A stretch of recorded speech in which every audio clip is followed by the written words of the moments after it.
Yo, what's going on, guys? And today, shout out to Hoops Hype Michael Scotto, who I actually met at, well, I didn't meet him we didn't introduce each other, but we were both talking to Brandon Podazimski, and it was kind of super New Yorker.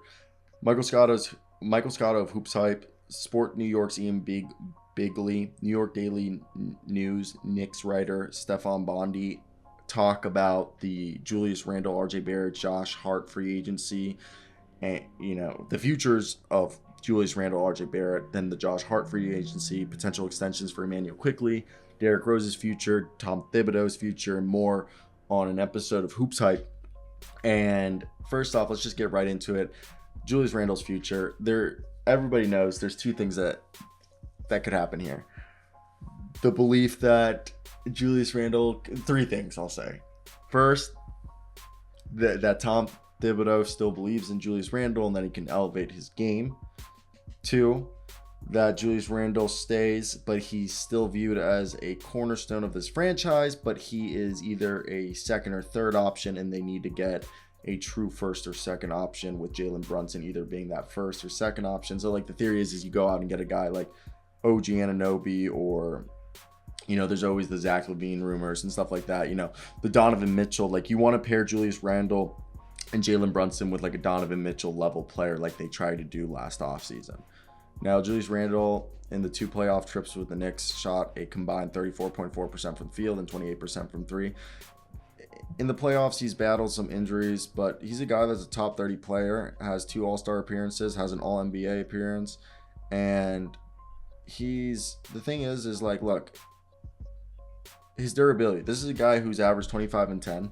He wants to play all the time, but there's clear issues with his attitude, and he handles criticism supposedly badly. And these are fixable issues, but they really spilled over to the playoffs, and he's been bad in the playoffs. So, and do you think that they talk about the fact, do you think he's going to get traded for a star, that you put all your chips at the table and you try to put Brunson and RJ Barrett with another star? Or is it because you think Brunson's untouchable, but is Barrett or Randle going to be traded to acquire a superstar? Because there's a personal connection between Julius Randle, William Wesley, and Leon Rose, but there's the trade speculation for Karl-Anthony Towns, who is a CAA guy, and Tom Thibodeau coached Towns previously, and for both of them, I don't know if they want to get a reunion. So the other one's Joel Embiid's a guy supposedly you want to keep an eye on. And I don't know, is that even real? Because I don't think Daryl Morey would be trading Joel Embiid, especially if James Harden leaves. Now, RJ Barrett, what's his future? Okay, can you trade him? He was supposedly going to get traded for Donovan Mitchell, but is he someone that you try to trade for use to get Karl-Anthony Towns? And I thought RJ Barrett, he had some, not the best moments in the playoffs, but as a whole, I think he was good in the playoffs and he showed growth. And you either think, is RJ Barrett going to take that next step and surpass Julius Randle, or do you use him to go out and get yourself, a player? Because RJ Barrett right now, the money that he makes, he's making 23.9 or 23.8, my apology, this coming year. So that'll make him I believe it is the 55th highest player paid. So Terry Rozier, Anthony Simons, Andrew Wiggins are guys on the same pay scale as him. So your theory is, okay, do you go out, if the Celtics lose and they announce that Jaylen Brown is open for trade, do you package RJ Barrett and all your picks for Jaylen Brown, or do you use Julius Randle, or do you go out and try to get it becomes hard. It becomes hard to see, is Pascal Siakam available? Is OG Anunoby available? Are those guys that you think are going to be difference makers? Now let's continue to move on through these rumors.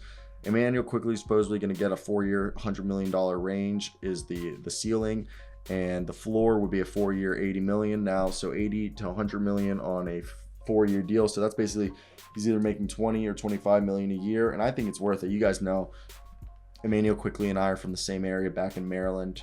We're both he's from Hartford County, I'm from Baltimore County, and but I'm on the edge right next to Hartford County. I literally live in Phoenix, Jacksonville, Maryland, near Fallston, and he went to high school in Bel Air at John Carroll.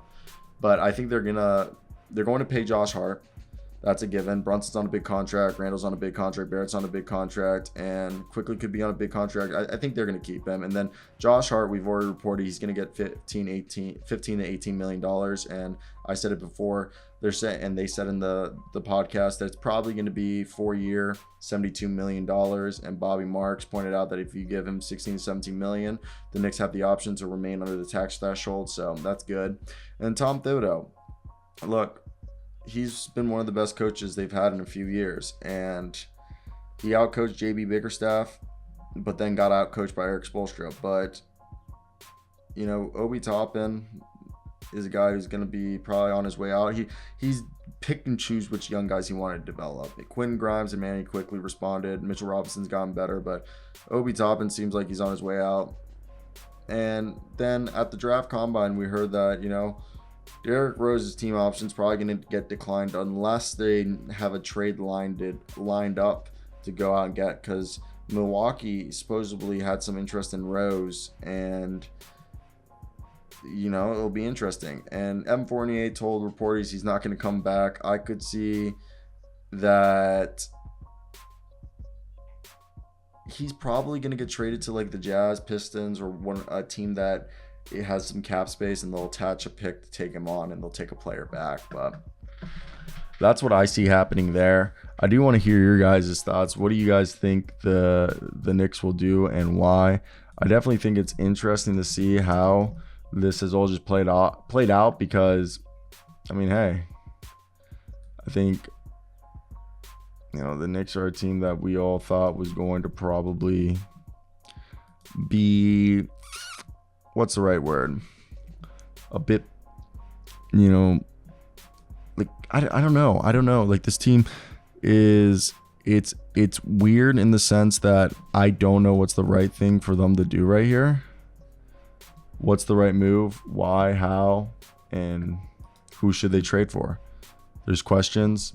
And how do you do it? Who do you give up? And who's worth it and who isn't? Those are the things we need to figure out. So peace out.